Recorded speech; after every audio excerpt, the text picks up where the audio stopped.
दोस्तों, देवउठान एकादशी की हार्दिक शुभकामनाएं। पूजा विधि और देवउठान की सभी वीडियो मेरे चैनल पे आ गई हैं। अब सुनते हैं कथा। एक बार भगवान विष्णु ने लक्ष्मी जी से आग्रह के भाव से कहा, हे भगवान, आप दिन रात जागते हैं लेकिन एक बार सोते हैं तो फिर लाखों करोड़ों वर्षों के लिए सो जाते हैं तथा उस समय समस्त चराचर का नाश भी कर डालते हैं। इसलिए आप नियम से विश्राम किया कीजिए। आपके ऐसा करने से मुझे भी कुछ समय आराम का मिलेगा। लक्ष्मी जी की बात सुनकर भगवान को उचित लगी। उन्होंने कहा कि तुम ठीक कहती हो। मेरे जागने से सभी देवों और खासकर तुम्हें कष्ट होता है। तुम्हें मेरी सेवा से वक्त नहीं मिलता, इसलिए आज से मैं हर वर्ष 4 मास वर्षा ऋतु में शयन क्या करूँगा। मेरी यह निद्रा अल्प निद्रा और प्रलयकालीन महानिद्रा कहलाएगी। यह मेरी अल्प निद्रा मेरे भक्तों के लिए परम मंगलकारी रहेगी। इस दौरान जो भी भक्त मेरे शयन की भावना कर मेरी सेवा करेंगे, मैं उनके घर तुम्हारे समीप ही निवास करूँगा। बोल विष्णु भगवान की जय। दूसरी कथा सुन लेते हैं कि एकादशी के दिन क्या क्या करना चाहिए। दोस्तों, एक राजा के राज्य में सभी लोग एकादशी का व्रत रखते थे। प्रजा तथा नौकर चाकरों से लेकर पशुओं तक को एकादशी के दिन अन्न नहीं दिया जाता था। एक दिन किसी दूसरे राज्य का एक व्यक्ति राजा के पास आकर बोला, महाराज, कृपा करके मुझे नौकरी पर रख ले।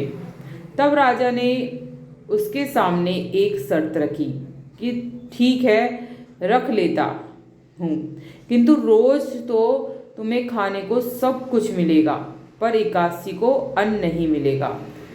उस व्यक्ति ने उस समय हाँ कर ली, पर एकादशी के दिन जब उसे फलाहार का सामान दिया तो वह राजा के सामने जाकर गिड़गिड़ाने लगा और कहने लगा, महाराज, इससे मेरा पेट नहीं भरेगा, मैं भूखा ही मर जाऊंगा, मुझे अन्न दे दो।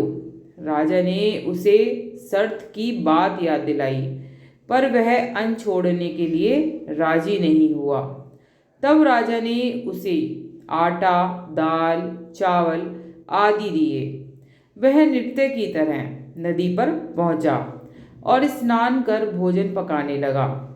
तब भोजन पक गया तो वह भगवान को बुलाने लगा, आओ भगवान, भोजन तैयार है। उसके बुलाने पर पीताम्बर धारण किए भगवान चतुर्भुज रूप में आ पहुँचे तथा प्रेम से उसके साथ भोजन करने लगे। भोजनादि करके भगवान अंतर्ध्यान हो गए तथा वह अपने काम पर चला गया। 15 दिन बाद अगली एकादशी थी। अगली एकादशी को वह राजा से कहने लगा कि महाराज, मुझे दुगना सामान दीजिए। उस दिन तो मैं भूखा ही रह गया।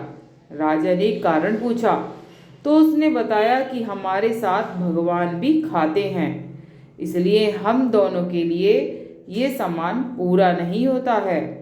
यह सुनकर राजा को बड़ा आश्चर्य हुआ। वह बोला, मैं नहीं मान सकता कि भगवान तुम्हारे साथ खाते हैं। मैं तो इतना व्रत रखता हूँ, पूजा करता हूँ, पर भगवान ने मुझे कभी भी दर्शन नहीं दिए। राजा की बात सुनकर वह बोला, महाराज, यदि विश्वास न हो तो आप मेरे साथ चलकर देख ले। राजा एक पेड़ के पीछे छिपकर बैठ गया। उस व्यक्ति ने भोजन बनाया तथा भगवान को शाम तक पुकारता रहा, पर भगवान क्या आए ही नहीं। अंत में उसने कहा, हे भगवान, यदि आप नहीं आए तो मैं नदी में कूदकर प्राण त्याग दूंगा। लेकिन भगवान नहीं आए। तब वह प्राण त्यागने के उद्देश्य से नदी की तरफ बढ़ा। प्राण त्यागने का उसका दृढ़ इरादा जान शीघ्र ही भगवान ने प्रकट होकर उसे रोक लिया और साथ बैठकर भोजन करने लगे।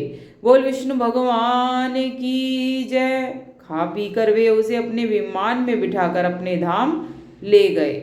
यह देख राजा ने सोचा कि व्रत उपवास से तब तक कोई फायदा नहीं होता जब तक मन शुद्ध ना हो। इससे राजा को ज्ञान मिला और वह भी मन से व्रत और उपवास करने लगा। अंत में स्वर्ग को गया। सभी वीडियो मेरे चैनल पर आ गई हैं, जरूर देखिए।